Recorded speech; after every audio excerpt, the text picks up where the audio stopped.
So the OKA crisis was a massive deal in Indigenous and Canadian history. Okay, so this is 1990. I think it began in July, right? It stretched to September, and it was very scary. The Indians looked very scary.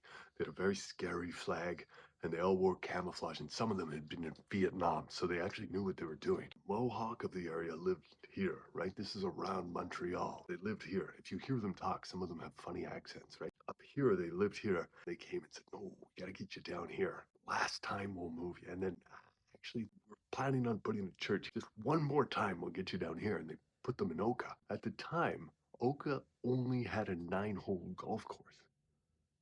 You could imagine how badly that affected the local business community. Bring someone over for a business meeting. They say, "Let's play golf." And, it's embarrassing. Another thing is they didn't have any condominiums.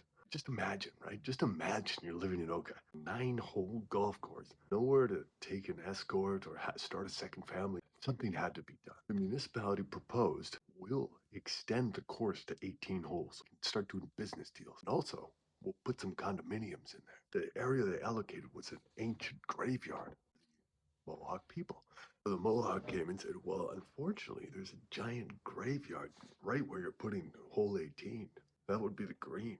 Graves of our ancestors," right? They didn't really understand, right? Went ahead with the project. The Mohawk got upset, right? The municipality very kindly said, "We'll give you one condominium." Think about how much a condo cost back in 1990. Think about how much it costs now. You could have had one, the whitest one, live in there. That would have been tons of money for the band. They could have sold it now. There are some cultural differences, right? For us, we look at that. We say, "Oh, exhuming a graveyard for a golf course, that, yeah."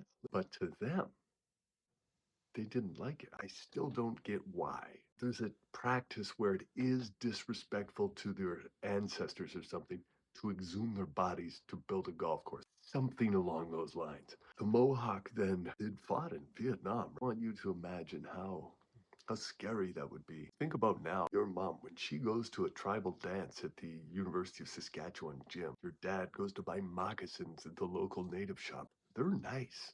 They're friendly. These ones weren't friendly. They looked scary. If your mom went to buy moccasins and the guys had face paint on, it's terrifying.